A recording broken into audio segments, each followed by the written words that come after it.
ତିନି ରାଶିରେ ଭଲ ସମୟ ଆରମ୍ଭ, ଧନ ସମ୍ପତ୍ତି ବଢ଼ିବ, ଚାକିରିରେ ପ୍ରମୋଶନ ହେବ।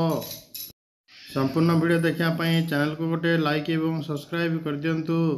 ତାଦ୍ୱାରା ଏମିତି ନ୍ୟୁଜ୍ ଆପଣଙ୍କ ପାଖରେ ସର୍ବପ୍ରଥମେ ପହଞ୍ଚିପାରିବ। ବୈଦିକ ଜ୍ୟୋତିଷ ଶାସ୍ତ୍ରରେ ବୁଧଙ୍କୁ ଗ୍ରହମାନଙ୍କର ରାଜକୁମାର କୁହାଯାଏ। କୌଣସି ବ୍ୟକ୍ତିଙ୍କ ଜୀବନରେ କିଛି ଖରାପ ଘଟିଲେ ତାହାକୁ ଗ୍ରହ କିମ୍ବା ରାଶିର ଦୋଷ ବୋଲି କୁହାଯାଏ।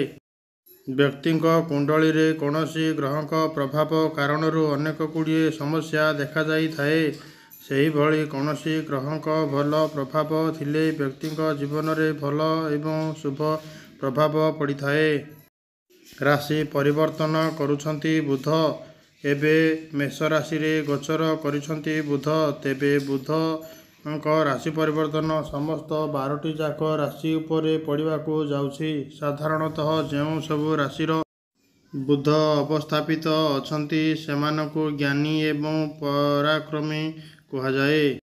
ବୁଧଙ୍କ ରାଶି ପରିବର୍ତ୍ତନ ଫଳରେ ବୃଷ ରାଶିର ବ୍ୟକ୍ତି କ୍ୟାରିୟର ଦୃଷ୍ଟିକୋଣରୁ ବହୁତ ଭଲ ରହିବ।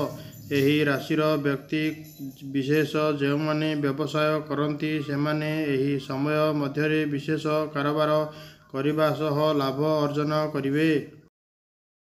ବୃଷ ରାଶି ବୁଧଙ୍କ ରାଶି ପରିବର୍ତ୍ତନ ହେତୁ ବୃଷ ରାଶିର ଲୋକଙ୍କ ପାଇଁ ଭାଗ୍ୟବାନ ହେବେ। କ୍ୟାରିୟର ଏବଂ ବ୍ୟବସାୟରେ ଅଗ୍ରଗତି କରିବେ।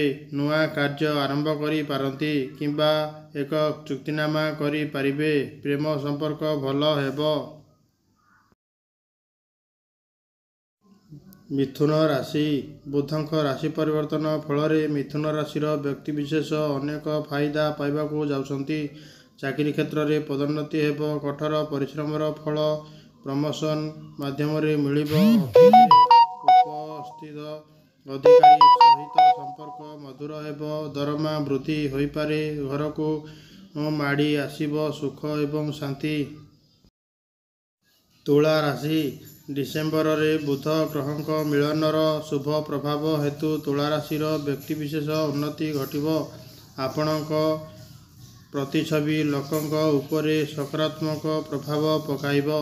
ଚାକିରିରେ ନୂଆ ସୁଯୋଗ ପାଇବେ ଏବଂ ଦକ୍ଷତା ପ୍ରଦର୍ଶନ କରିବାକୁ ସମର୍ଥ ହେବେ। ଆପଣଙ୍କ ବସ୍ ଆପଣଙ୍କ କାର୍ଯ୍ୟରେ ଖୁସି ହେବେ ଏବଂ ଉତ୍ସାହିତ ହେବେ। ସହକର୍ମୀମାନଙ୍କ ସହ ଆପଣଙ୍କର ସମନ୍ୱୟ ଭଲ ରହିବ।